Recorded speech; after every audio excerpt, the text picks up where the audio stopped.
Hello and welcome to this Bohemia Interactive Simulations ITSEC 2024 presentation. In this presentation, we'll be talking about the latest releases and roadmap for our products.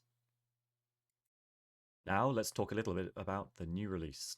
This is version 24.2, which is available now for download. The Blue engine underpins our main products, VBS4, Blue IG and Mantle. Any changes made to this underlying engine are automatically reflected in those products. To help recognize these features, there's a new icon which will be present at the top of each slide, where a feature has been made to the Blue engine and therefore will be automatically inherited by these products. Firstly, we're going to talk about Vulkan. Vulkan will replace DirectX 11 as the default rendering API for VBS4. As I noted on the previous slide, though, this is one of these examples where this change has been made to the base engine, VBS Blue, and will automatically be inherited by Blue IG at the same time. Initially, users won't see any dramatic changes visually to the scene, however, you will notice a notable performance increase. As part of this Vulkan improvement, we can add support for AMD GPUs. At the moment, we've marked this with stars just because we haven't had an awful lot of time to test on every AMD GPU variant, but from what we can see initially, support seems to be very good. In future releases, we will be taking advantage of Vulkan's capabilities to add more advanced rendering. Initially, this will be focused on illumination and shadows. GPU particles. The particle rendering system has been improved by adding support for GPU processing. This allows large numbers of particles to be simulated highly efficiently while reducing the load on the CPU in particle-dense scenes. The graphs on the right-hand side here give you an idea of the performance improvements you can expect to see. Initially, this technique is applied to only certain effects within the VBS4 environment. However, in the future, we're looking to extend this to support far greater use. Performance improvements. Along with Vulkan and GPU particles we've mentioned in previous slides, there have been many performance improvements across the engines. Loading times in VBS4 have been drastically reduced across the entire workflow, and FPS in most scenes has also been drastically improved. These test results you can see on the screen here were captured on a series of systems. The ones we're showing you here are from the optimal spec machines. The test results generally, though, have been captured using the VBS benchmarking tool, which is available to all users now in VBS4, and we would recommend that with the new release, you run the benchmark and see the performance improvements for yourself. Content. As with the last release, this release sees even more models being added to the baseline. This, in a 6-month period, we've added around about 315 new models. This pushes our content library now over 20,000 models to 20,226. You can see here the breakdown of the sort of models that have been added since 24.1. In the whole year, this means that we've added over 600 new models to the VBS4 baseline available to all users. AI improvements. In 24.1, we introduced a brand new AI system that replaced the legacy AI system as the default AI that drives VBS4. In 24.2, we've taken this AI system and further improved it to make sure that it satisfied all of the previous use cases of legacy AI and adding brand new behaviors. This includes the continuation of OneAI deployment, re-enabling and implementing functionalities disabled during the transition in 24.1. So we've re-enabled camera waypoint functionality, observation sectors, litters, and vehicle path recording. AI now can also use missiles. So heat-seeking missiles are now functioning correctly, and you are able as a user to designate a target, and AI will target that laser designation. VTOL aircraft are now supported as well for takeoff and landing. And in the real-time editor, you can now use order fire support on artillery pieces. There's also been more general improvements and fixes to existing behaviors across the entire engine. This includes a brand new behavior, the administrative move. This behavior allows you to give an order to infantry or vehicles to move in an administrative way. This means that they aren't expecting enemy troop movement and allows them to move in a more naturalistic way. In this example here, you can see a single waypoint. We've told the AI that we want them to prefer roads, and in this case, it's an infantry platoon. Time has been sped up slightly, but the AI form up into a simple staggered column and start transitioning towards the location. Obviously, you can specify if you want them to avoid roads as well, but ultimately they are behaving as if they are not expecting enemy, weapons are down, and they're moving towards the location. The added feature of this administrative move is that when you combine multiple vehicles, they can move in a convoy in the similar manner, not expecting enemy. There are now full replacements for the majority of legacy AI behaviors. This includes advance, assault, pursue, mount, dismount, defend, suppress, and return to formation, which are the core of the new behaviors. Future releases will focus on air and naval domain behaviors while continuing to increase behavioral fidelity. The goal of these AI improvements has been to reduce the trainer burden and increase the fidelity wherever we can. Firstly, let's have a look at the defend behavior. In this case, the blue force have been given a defend location. When setting the defend waypoint, you can give them the direction. The AI will then automatically find cover positions where they can still place fire on the enemy. We're turning on the exaggerated view here to give you a better idea of where the AI are currently placed. And you can see that the blue 4 are engaging Op4 as they are approaching their target location. Next up, we're going to have a look at the assault. In this case, infantry fighting vehicles move towards the assault location. The infantry dismount from vehicles and begin assaulting the target. In the 2D view, you can see that they are bounding towards the target. So one group moving forwards, whilst the other stands back and lays down suppressing fire. Each of the AI is still using cover and setting their stance correctly so that they can effectively engage the target and move as best they can.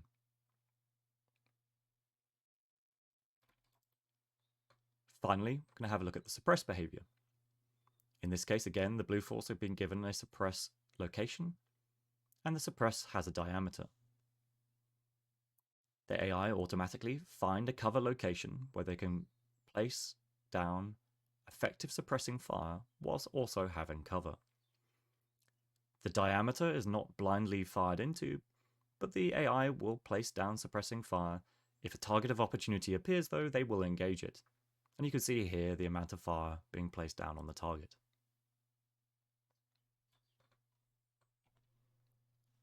USD support. As a company, we are always pushing to make sure that we are supporting the latest and greatest open formats wherever we can. Universal Scene Description is an open source 3D contact file format released by Pixar in 2015 and since then has been getting increasing adoption. Our tools now include USD import and export. So this is the MEX, our model exchanger tool.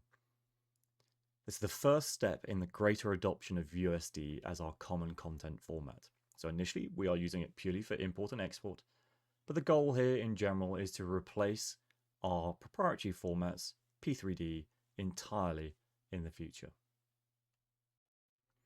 Automated animation. If you've used VBS in the past to create models, you'll know that to create a complex animation can be quite difficult. Now you can create keyframes in your preferred modeling tool, so Blender or 3D Studio Max, using all of the features within that tool to rig up very complex animations. And the model exchanger tool will automatically generate animation files for VBS. So you can take a model from Blender 3D Studio Max where you've rigged a complex animation. You can import it into MEX in USD or FBX. You then go through the normal export process in MEX, and this will create an animation file automatically for that piece of content. Here we'll take a look at that process. We have a bridge layer in Blender, and you can see a relatively complex animation. Import that model into MEX, in this case a USD file, run through the asset converter, and automatically your config files are generated.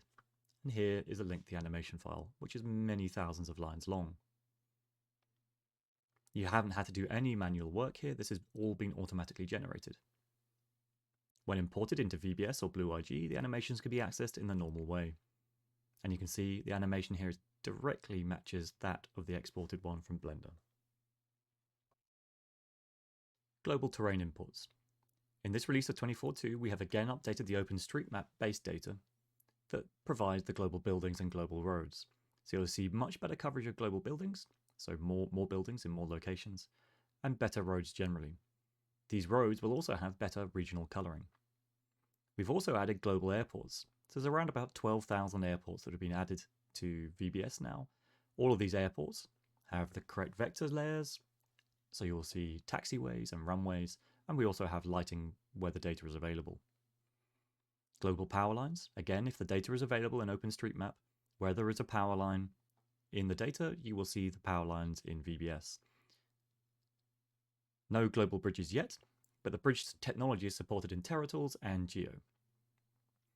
Generally, we've improved the baseline insets as well. So all of the baseline insets that come with VBS4 have been updated and improved to the latest standard. We've also made huge improvements to the desert biomes. Firstly, let's have a look at the global airfields. In this example, we're going into Frankfurt. This is just the baseline terrain with the OpenStreetMap data. In 3D, you can see that we have the runways and the taxiways, and the runways have the correct lighting, as do the taxiways. All airfields of the 12,000 are built to the same quality now in VBS.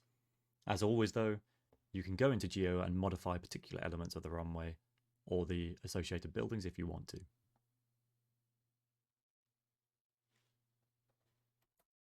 Next, we'll have a look at power lines.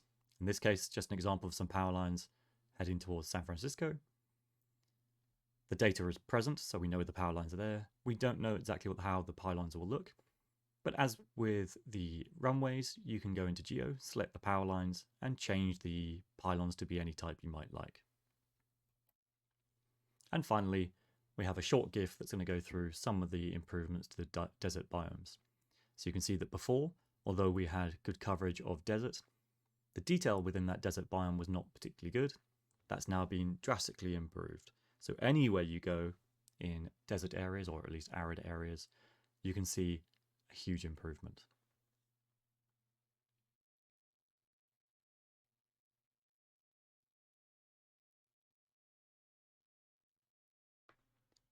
Content streaming. This is a new beta feature which is made available in 24.2. You can access it using the Stream Content startup parameter on your server. When it's turned on, content that's not present locally on your VBS4 client is streamed over the network from the server on demand. When you select the Stream Content startup parameter, you can start it in two modes. The first is fallback. In fallback mode, if the content is present locally, it's loaded by the client. If it's not, then it will be downloaded from the server and used. Currently, there's no check to see if the file is exactly the same. It's purely checking to see if the file is present or not. And then there is force mode. In force mode, all content is streamed from the server, no matter if it is locally present or not. This is a really good companion for the config patch builder. So if you're using the config patch builder to create a config patch which overrides functionality of a certain model, in the past, you would have to take that config patch, or the PBO generated from it, and place it on every single machine in your network. Using this technology, all you have to do is place the file on your server, place the stream content startup parameter in fallback mode, and that file will be automatically streamed to your VBS4 clients on demand. Next up, cloud lighting. In 24.2, light sources now illuminate volumetric clouds, and you can see that light scattering through those clouds in a realistic manner. This will impact all light sources in the scene, but it does require high detail cloud settings. Here you can see an example of this. So we have lighting within the clouds on aircrafts illuminating the volumetric cloud. In VBS, any light source will illuminate these clouds. In this case, we have searchlights. But for example, we also have light sources correctly attached to things like rockets. And you can see here, as the rockets pass through the clouds, you get the light source scattering through the cloud layer.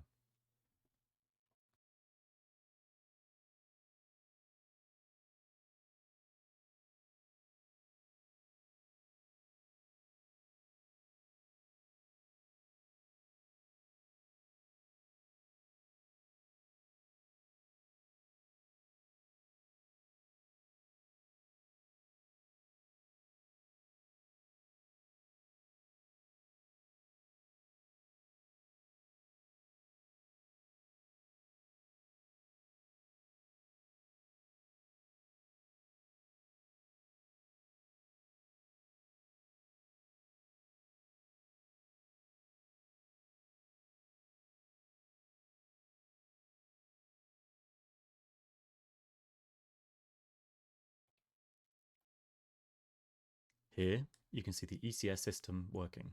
You have 2,000 vehicles randomly moving around in a test case. This is using the old system called Interop. And in the new system, using ECS, we have around 60 frames a second. This shows you the base performance improvements that the new ECS system gives to us. And in this next video, you can see this being used in practice in 24.2. So here we have 6,000 entities in VBS4 on one client. In this case, just pattern of life, so civilians moving around in a small town.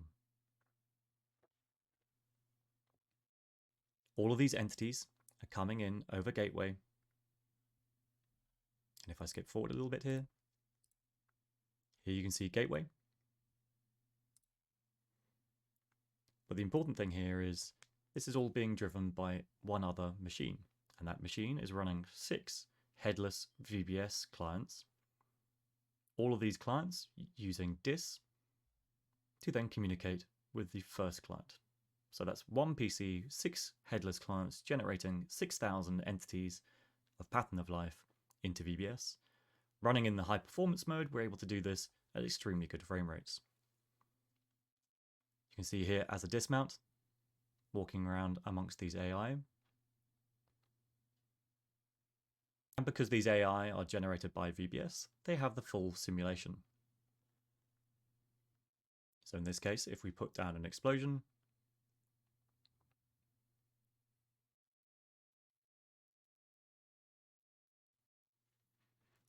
we'll see the detonation.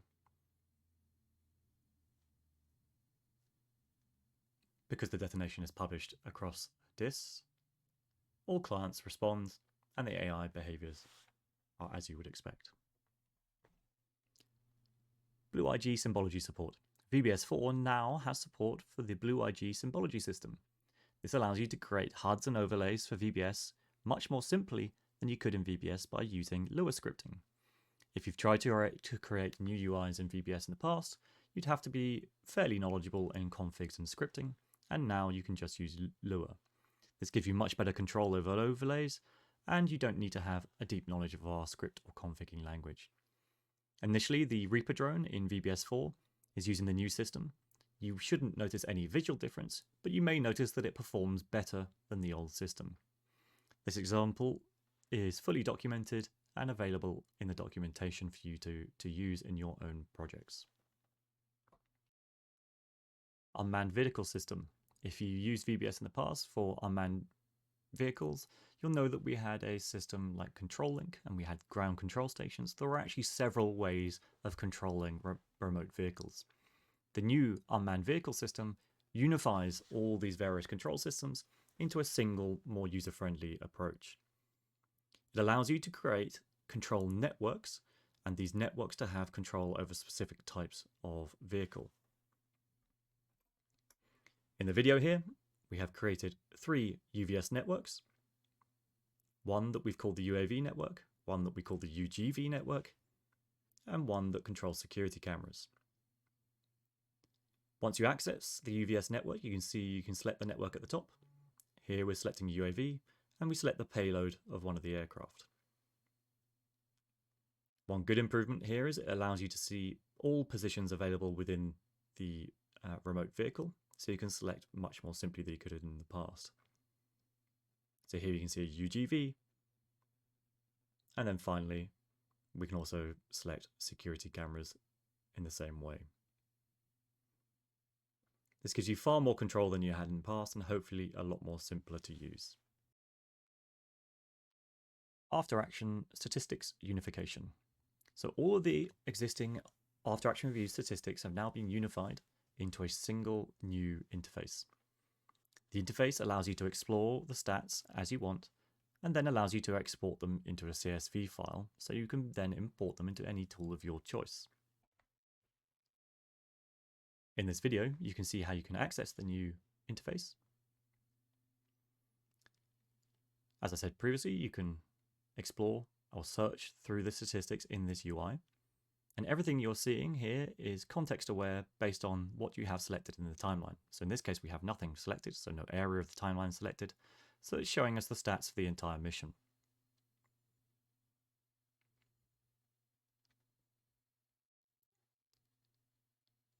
You can then export, and it exports to a CSV file, so you can use it externally. Call for fire improvements. So UI elements of the call for fire menu, or the FTC, can now be popped out into a separate window. We've improved ability to turn on and off various UI elements, and improvements to visualization of hit symbol markings in 2D and 3D. And new fire mission capabilities for things such as manual input of direction in the target adjustment shift, grid targeting type functionality to allow a target altitude manual input as well. Here you can see in the video though just a quick demonstration of the new pop-out functionality. So here we open the FTC as normal, click the pop-out icon, and then you have the entire FTC menu in a new window. This means you can place this window on a new screen, giving you full vision of the 3D view and moving all of this information to a separate screen.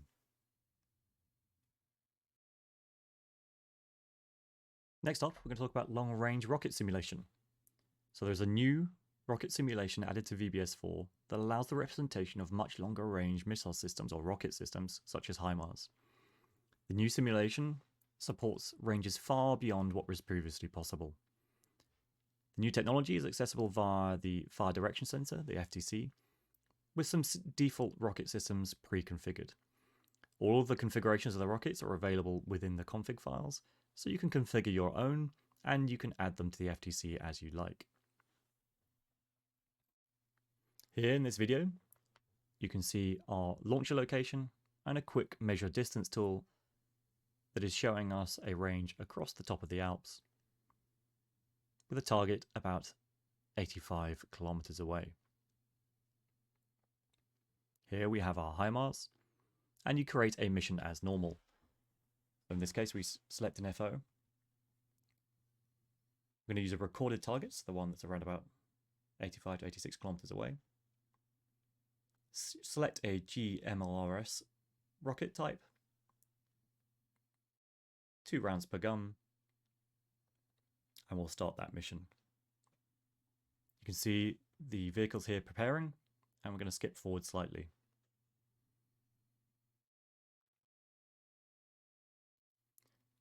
The launchers launch the rockets.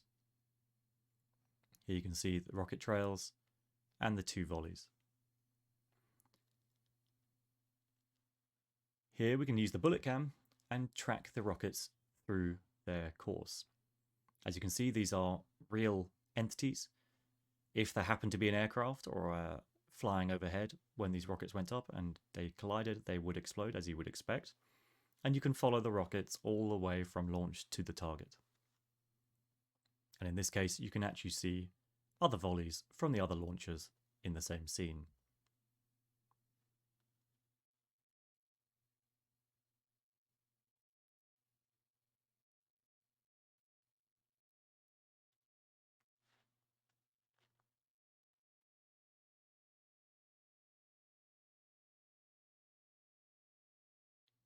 And finally, we can see the target location here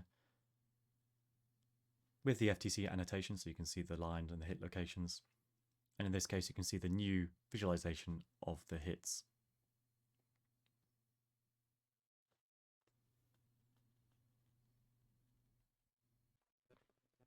Fused sensors. So this is a new compositor for fused sensors that's been added for 24.2. It allows the blending of different sensor types into a single view, replicating modern sighting systems. Initially available in 24.2, blending thermal and day TV, but will be expanded to support all sensor types. The SDK functionality for fused sensors will be available in December. In the video, here you can see a scene in day TV with poor visibility, in this case some fog. In this optic, we're currently in day TV mode, then switching to night vision, and then to pure thermal. Next, we're going to switch to the blended view, which gives you thermal on top of day TV. Once in this fused view, you can then adjust the amount of the fusing between the two sensors. So in this case, increasing the blend between thermal and day TV until you have the optimum view. As I said, this is now available in 24.2 for anyone to use. Symbology estimation.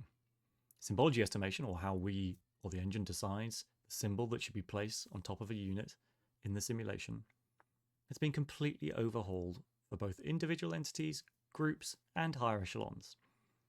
Support for far greater vehicle types, and the group symbols are derived by the entities in the group and their individual weightings. So here we can see a few examples. On the left we had the old system, where every tracked vehicle with armor was assumed to be a tank. On the right though, we can see that it's correctly identified an infantry fighting vehicle, a tank, and an engineering vehicle. It does this by looking into the configuration of the vehicle itself and determining things that would make a change to that symbol. So in the case of the infantry fighting vehicle, it knows that it has cargo positions and that it has a main turret. Those things together, and the fact that it has tracks, would suggest that it's an infantry fighting vehicle. Similarly for the engineering vehicle, the system knows that it has tracks, but it also knows it has a piece of engineering equipment on it, so it estimates it to be an engineering vehicle.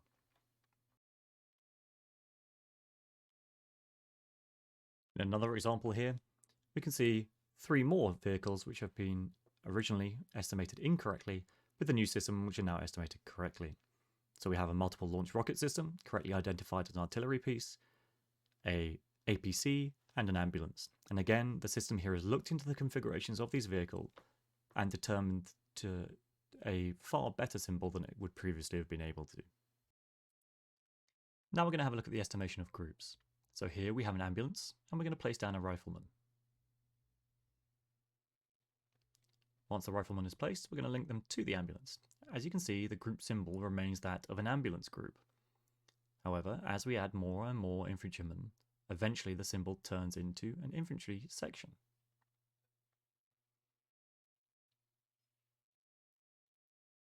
This applies for any infantry type as well. So in this case, if we take an anti-aircraft gunner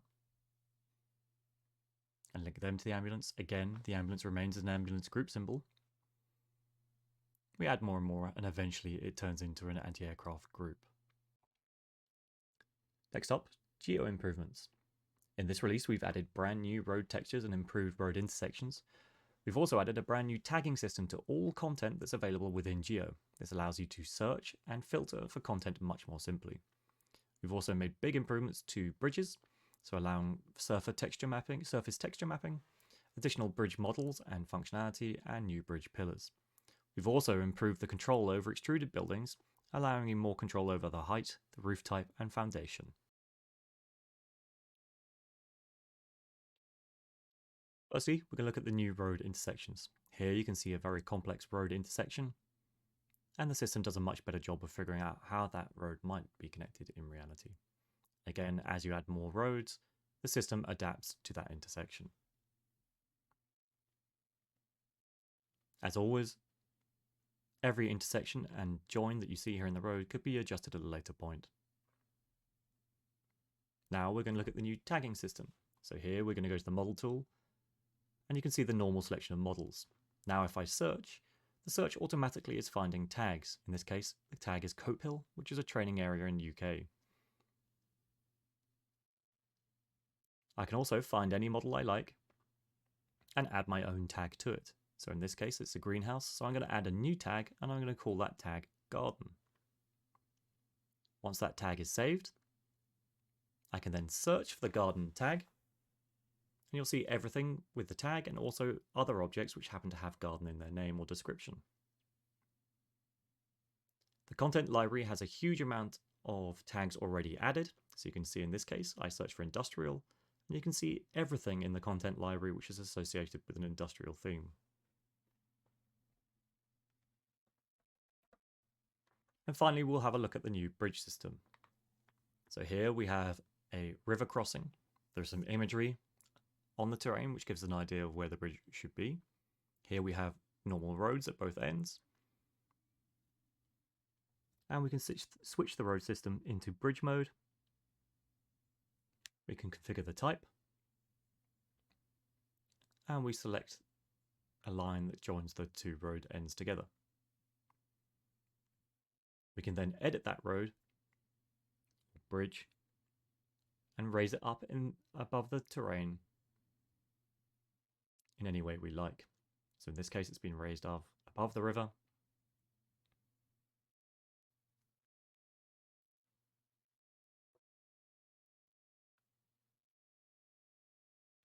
You can then configure the road widths and road types and road markings as you would with a normal road, changing the type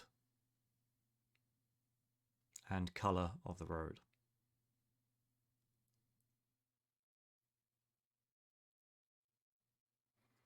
You can also adjust the pillars underneath the bridge as well.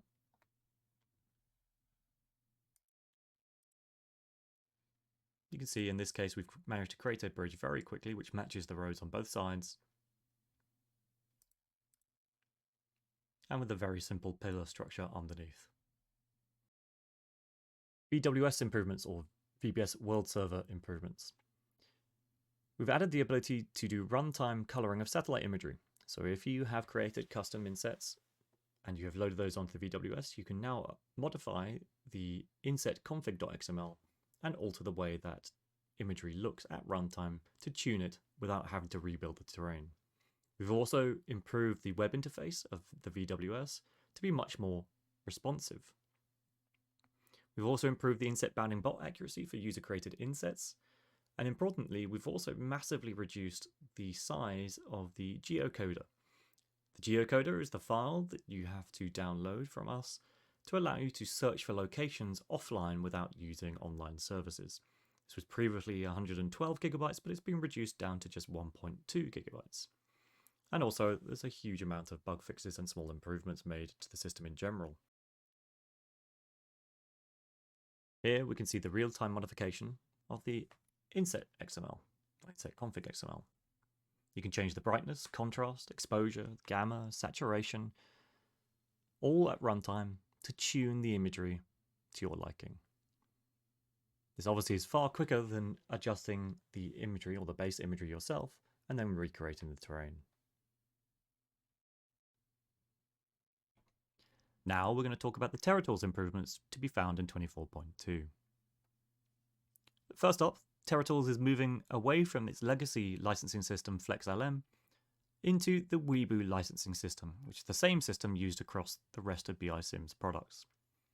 Next up, we have some really impressive improvements to CDB. Most notably, CDB export has been hugely optimized, being 13 times faster than what you would find in 24.1, and there's been some equally impressive improvements to import as well.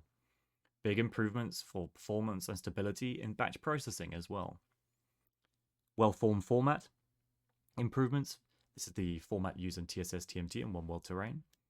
This gives us support for the latest version of the One World Terrain data, JSON and Space Globe dataset support, and support for PBR and vertex color. There's also export open flight improvements. This allows support for switch state destruction models, and this is primarily to support a UK legacy project, but it might benefit Metaflight and CDB customers too.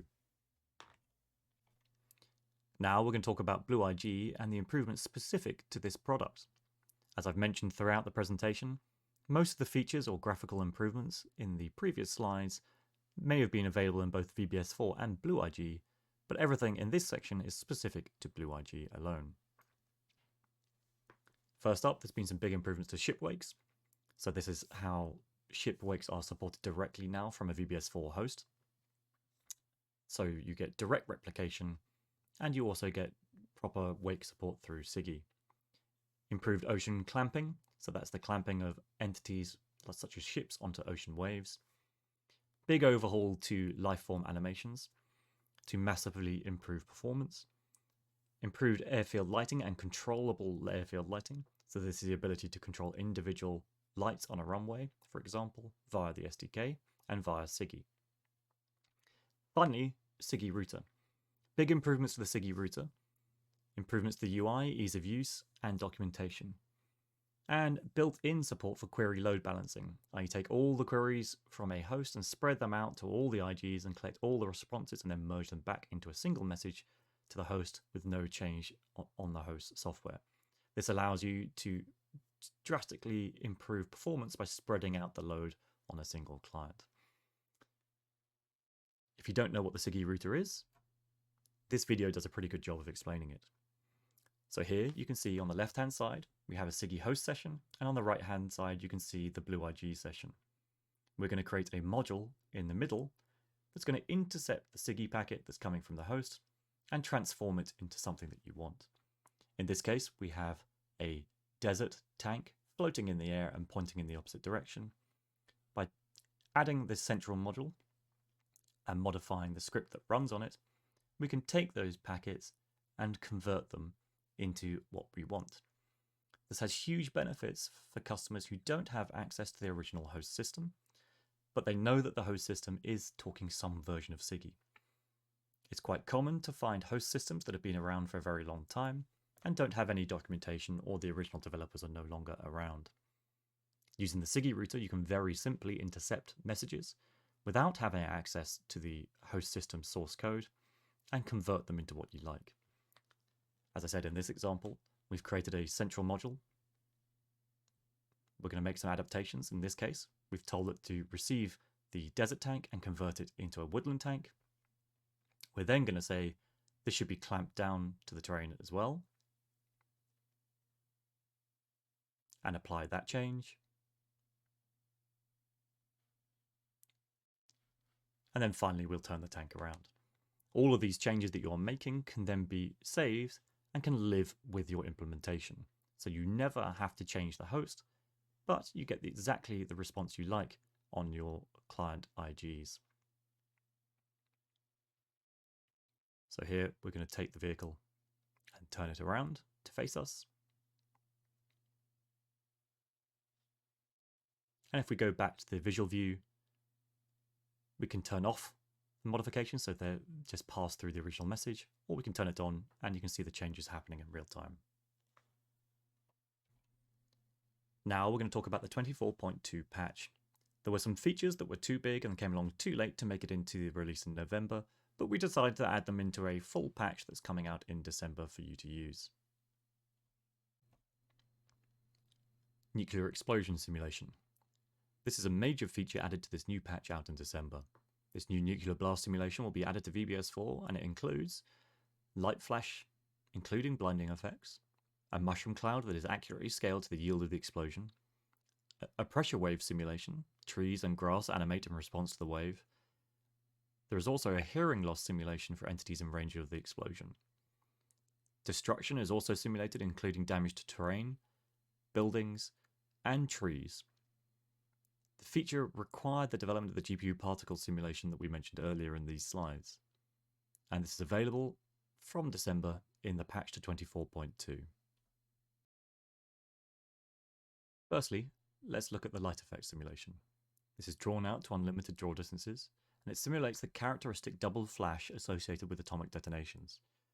It's based on Los Alamos research papers, and the duration and intensity of the effect is linked to the explosive yield of the detonation.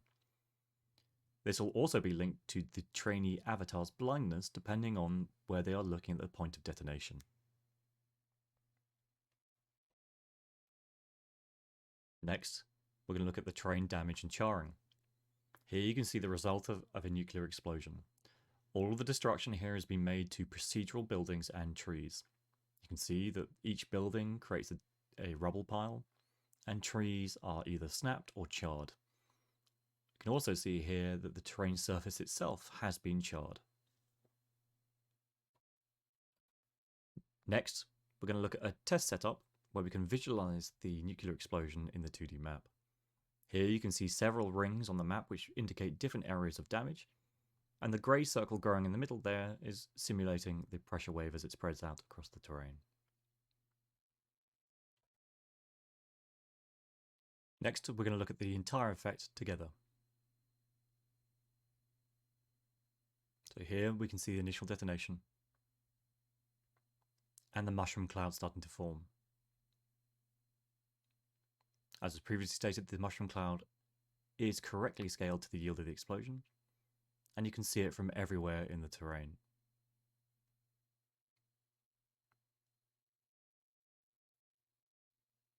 The resulting damage, as I said, affects all procedural buildings and trees, and you can see here the effect on the charring on the terrain itself.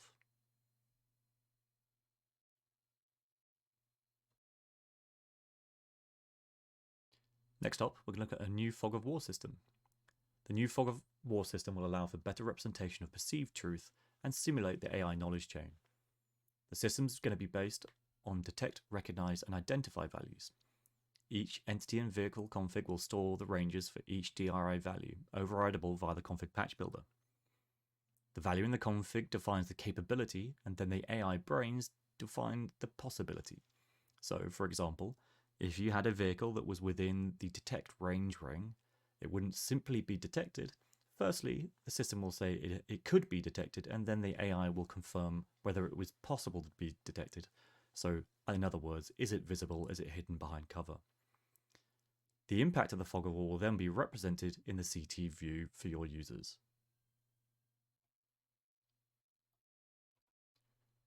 Now we'll have a look at this working in practice. So in the C2 view, an entity is moving towards blue 4.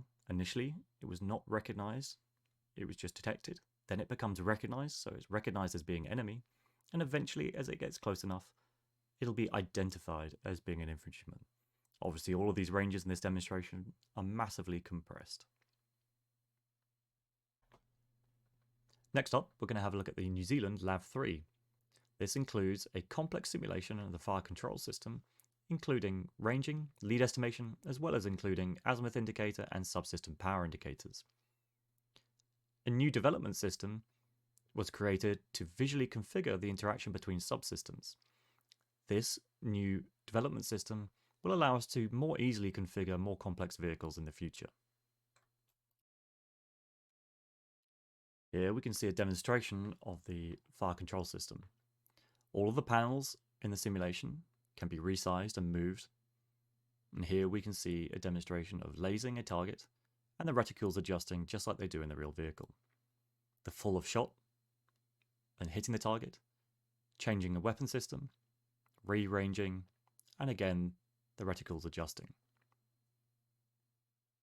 This is just an example of the sort of simulation we can do quite simply now. Now we're going to have a look at the external model of the Lav 3. As you can see from the images here, it's an extremely high detailed model and just an example of the sort of quality we can achieve. Now we're going to look at what's coming in 25.1 and beyond.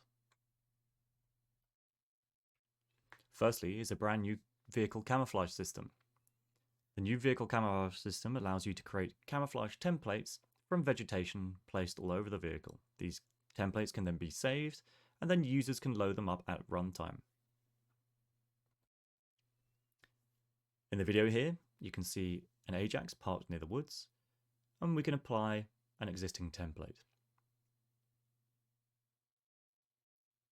This is just an example of the sort of thing you can create, but now we're going to show you exactly how you would do this in reality. So here we have a T72, and we can edit the camouflage. You're given a palette of vegetation from our existing library of vegetation. These can be scaled, rotated in any direction, and applied to the vehicle. Here we speed up time quite a lot as we go through the process of camouflaging the vehicle.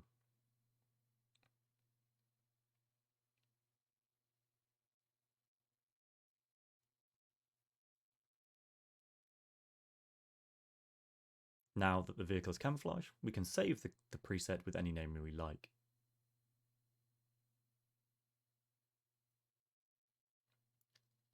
Switching to runtime now, from a user perspective, they can interact with the vehicle and apply the camouflage when needed. And you can see it's loaded the preset we just created.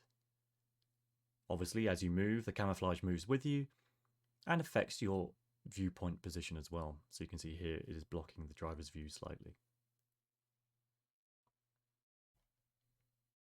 Drone flight model. In 25.1, we're going to continue to improve the flight model of FPV drones and all quadcopters. In 24.1, we released a prototype simulation for FPV drones, and this will be replaced. It's specifically going to target the physical characteristics of high-speed and agile FPV drones. AI control of these drones is also part of this work. Gateway improvements. A new multi-adapter technology is under development right now. The gateway implementation has been significantly overhauled, so rather than having an adapter per interop protocol, there is a single multi-adapter that handles all standards. The result is better efficiency and easier extension of protocols. We're also going to be implementing the NetN HLA form. Support initially for NetN 3, mainly in the physical domain, with the intention to expand support to NetN 4 and support for additional modules in the future.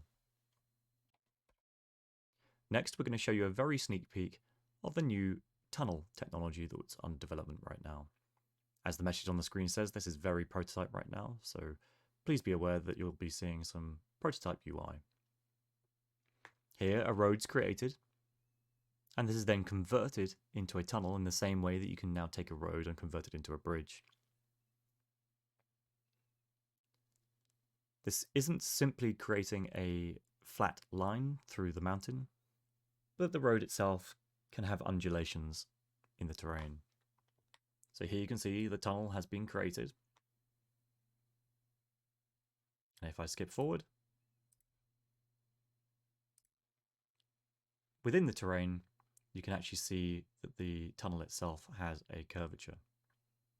And finally, obviously, you can go inside the tunnel and you can see that the terrain has been cut away. Although in this demonstration it is using a road tunnel, obviously the simulation technology could be applied to any sort of tunnel in the future. Finally, we're going to look at external map chat functionality. This is a new functionality that's added to the external map technology. As you may know, this is a mapping technology that's included as part of VBS4 that allows you to create an emulated C2 system external to the VBS window in a standard web browser. This new functionality adds a chat room function to that external map. All communication within those chat rooms are recorded and can be played back as part of the VBS AAR. In the example here, you can see initially in VBS and then 2 web clients on the screen. From the view, you can select chat, and then you have a very standard looking chat room. If we open 2, so 1 on each client, as one client types and transmits, the message appears on the other client as you would expect. And again, multiple channels can be configured here.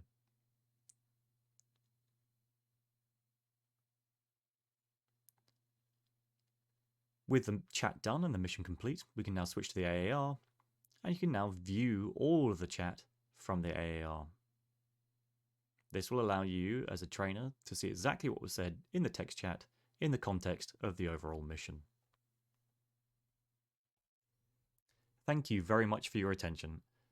Hopefully you've enjoyed seeing what's in the 24.2 release and beyond, and if you'd like to see more of these sorts of videos and updates after every major presentation, please subscribe to our YouTube channel. Thank you and goodbye.